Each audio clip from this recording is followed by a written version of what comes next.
Hey, just wanted to share a little bit about the process I'm going through and a couple of things about Scott's last days and hours. And yeah, it's kind of weird. It's kind of weird doing this by myself, and I might be teary, but I promised him I would keep going with these. And I promised you guys I would too. It was like, it's been weird. I've lost friends before to death, but of course I've never lost a spouse before. It's very different. And grief is hitting me weird. It's it's normal. I get that, but I just wanted to share what some of this is like, because some of you who have either gone through this before, you know that this is what's sort of normal. But there's also some of you who maybe grief is new, and maybe this is something that you haven't experienced before. And I just wanted to let you into what grief looks like. Because for me, grief doesn't always look like tears, although I have had a lot of tears. Sometimes, I remember the first day I got up in the morning and I went to the bathroom. I'm getting ready, and I just didn't even know what to do. And it was like my bathroom was completely a new place. I was like, what do I do next? So I had to think through, what do you do in the morning? Oh, brush teeth. Okay, I can brush my teeth. And I brushed my teeth, and then I sat down on the edge of the bed or the edge of the tub, and I was like, I don't know what to do next. And I found myself just turning in circles and realizing that my whole world has changed upside down. And that's grief. And so, I look like my world looks different, and my normal is different. And so sort of being lost in my own home is normal, because this is what grief looks like. And one of the things that's been sort of shocking to me, and I don't know why I didn't think of this beforehand, but we had prepared a lot for Scott's death, and we had talked about it, we had prayed through it, and we were as prepared as we could be. And I'm so glad we did that, because I don't know how hard this would be if I didn't. But there's definitely, I'm going to say 3 parts. And as a coach, these are things that I would tell people. You've got your head, you've got your heart, and you've got your body. And they don't always communicate well together. And that's one thing that I'm realizing is my body is on its own journey that's different than my head. My head knows things factually. My heart, of course, is feeling things. But we were out on the Tuesday between when Scott passed away and the funeral, and thankfully I had people around me, and I had a friend that was taking me to the city. I needed new lenses for my glasses and had to pick up something that I was going to wear for the funeral because I didn't know what I was going to wear. And I didn't want to be out. I just really still have struggled with getting out and seeing people. Just feeling like I just need to be at home. I need to be alone. But that day we were out, and we did the first few errands, and then we went out for lunch. And I just my anxiety was so high, my body was just shaking, and I just felt like how do I do this? What's going on? I don't know why. I just had this insane need to rush home. And thankfully, my friend, who's amazing, lets me just talk things out. And she was beginning to point out that, my body realizes I'm away from home. And I haven't been away from home without Scott for a very long time. Scott and I, even while he was healthy, as soon as he had brain cancer, actually, and he was here all the time, and he had his brain surgery, we really didn't do anything separately. We did everything together. I had to run for errands. I'd be like, hey, Scott, you want to come for errands? And he'd be like, of course I do. Because he wasn't driving anymore. If I left the house, he always wanted to come along. So we did stuff together.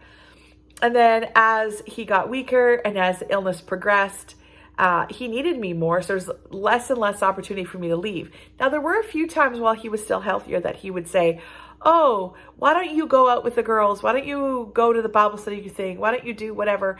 And I would go on my own. But I was still kind of always rushing back. I had made it a priority to spend every moment I could with him. I resigned from the boards I was on. I really cut back my work hours. And although that was a struggle in some moments when he seemed to be doing really well, I'm like, well, should I really be doing this, or should I be working more? And but today I have zero regrets. I am glad that I paused so much of my life to spend it with him. But then in the last month or so, it got quite evident that I couldn't leave him alone for any length of time. And when I did, we usually ran into some sort of difficulty. So now that he's gone, it was like suddenly, boom, all of a sudden, he's gone, and my body is literally going through shock. When I leave the house, my body gets like, it just wants to come back.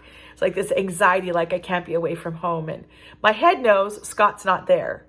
My heart is sad that I'm alone and that he's not doing these things with me. But my body's like, no, we have to get back. We have to get back. We can't be away from home so long. And I think it's going to take it some time for my body to not be so anxious about being away. Sometime soon, hopefully, my head and my body will be in sync, and it'll be like, oh, this makes sense. Scott's not here.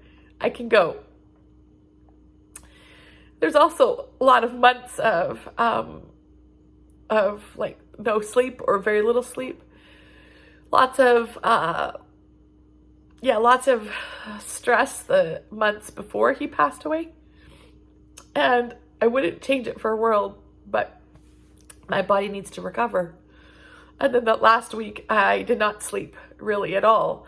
Little bits of pieces here and there. And I'm so grateful for Serena and Stuart and my daughter Aria, and sometimes my mom and my other daughter Miana. They helped. We needed someone to stay up and watch. Sometimes we had two people watching him during the night.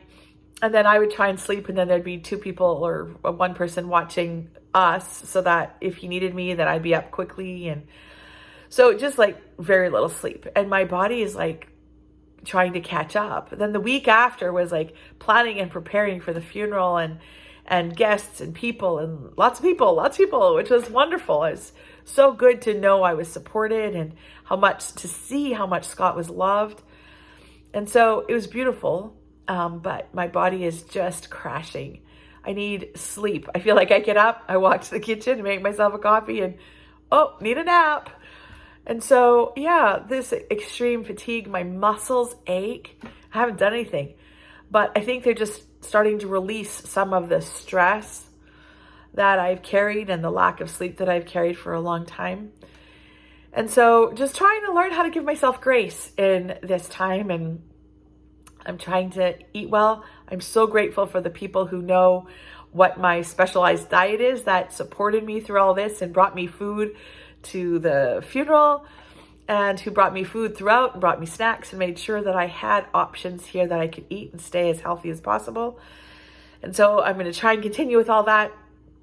And so I feel like we've done all right. I've done all right going through this, but wow, it has not been easy, and I feel lost. I'm like, what do I do next? How do I go forward? What are some of the next things I need to do? So napping is definitely my number one priority, is napping. Taking care of myself. I've made a doctor's appointment. I'm trying to do some of these things that maybe have been neglected over the last few months. But I'm also very aware, as a coach, that there are things I need to do to stay healthy. I have coached others through the death process and the grieving process. And so I'm taking my own medicine. I'm coaching myself through some of these things. And maybe some of these things that I'll share with you will help you as well. One of them is worship. So having worship music on and ready when all of a sudden the house feels quiet. When I would like to just go to the other room and tell Scott something. It's not real quick for me to turn to prayer. I do turn to prayer, but I feel like I need something else that's like louder in my ears in the moment. So I have a few songs I go to. Some of the ones were that we sang at Scott's funeral. One is Hymn of Heaven, which I really, really love. And there's a few other ones. Here by the Water, it's one that we played for Scott while he was passing away. That's a Steve Bell song. Comfort My People is another one. On the Wings of an Eagle is another one, all Steve Bell. I've got a bunch on a playlist that I play through, just so that there's something in my ears and it's not so quiet. Another thing I've done is I've made a list of things that need to get done, like little things like laundry, make a meal, stuff like that.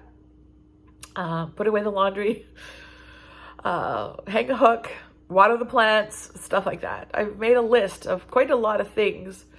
And my goal is that I get one thing done on that list every day this week. Knowing that napping is going to probably take up the rest of those times. And then hopefully next week I'll be adding 2 of those things to my list, and I'll just generally increase so that on the days when I feel like I don't know what I'm going to do next, I can just look at my list and do something on the list that I can check off. It's amazing how a brain doesn't work when it's grieving. So of course there's moments where it's working fine and I can engage in conversation and I can even do a little bit of work, but there's lots of moments where it's not. And I have found solace in some of the Psalms, especially the one, I don't remember right now, I looked it up this morning, but I don't remember where it is right now, but where he's like, I have soaked my pillow in tears. And I'm like, oh my goodness, this person knows me.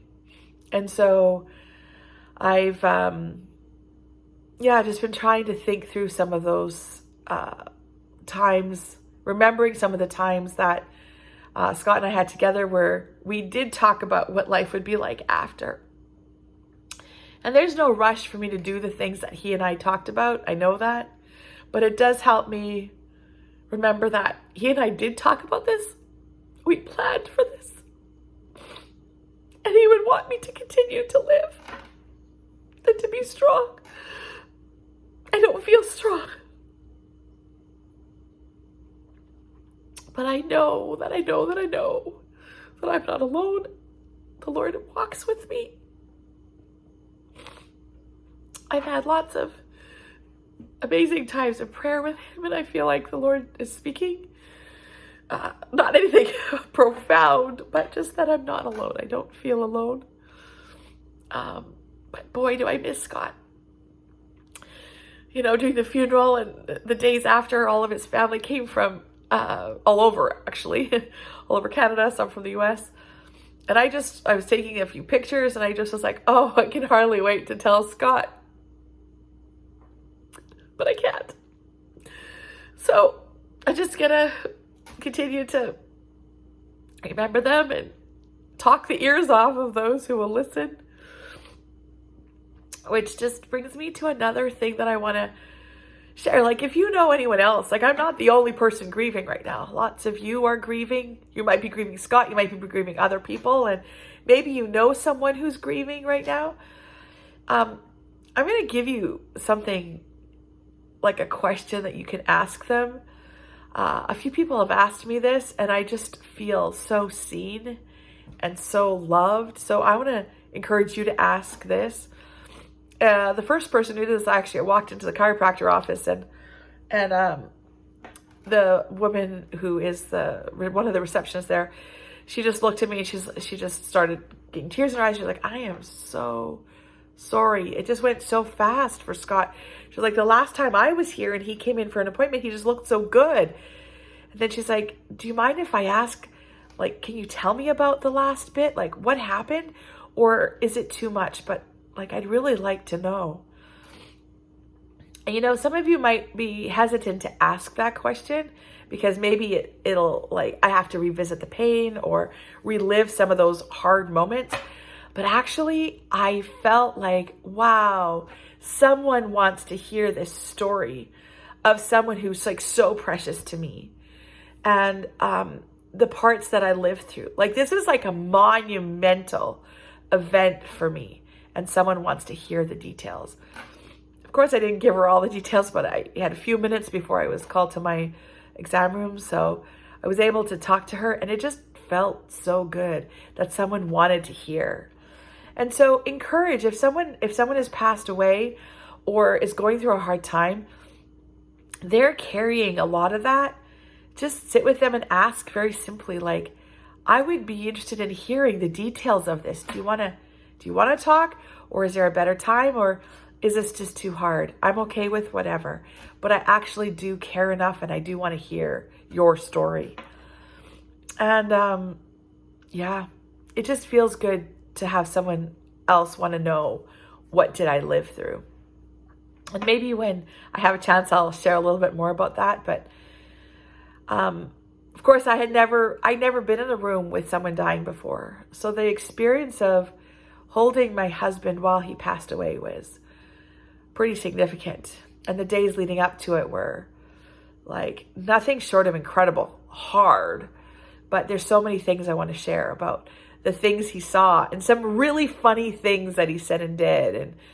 And I think he saw heaven, and I'm looking forward to sharing with you some of those things that he said and that he saw, and that I would love to share with you. And he had lots of precious moments that I won't share with you. My daughter was very wise and quickly took some video of some of the intimate conversations that Scott and I had, and I might share some, but some of them are just going to be the things I'll hold close to my heart. Someone told me just this week that I could expect for this to take 2 years. 2 years of grieving. 2 years of grieving a man that I didn't even get 2 years to be married to. But I think that somehow in God and his great wisdom and his ability to like compact time, I think he allowed us to put 30 years of marriage into 14 months and 11 days. And I'm so grateful for those days. I wouldn't trade it. And I'm so grateful for the kind of man he was, because he died well. He lived well. He didn't complain. And although he suffered, clearly, he was a man of strength, and a man who chose not to complain right to the very end. So I'm grateful for those memories. Thankful to you. I don't know if who will listen to these, but it just gives me an opportunity to share what grief is like. It comes in waves, and there's moments that I'm strong and I can talk about it without tears, and then there's times I can't. And I think that's just kind of normal. So I encourage you to find someone that you know that is struggling with grief right now, and don't ask them, what can I do for you? Because they're brain numb, they're brain fogged, they have no idea.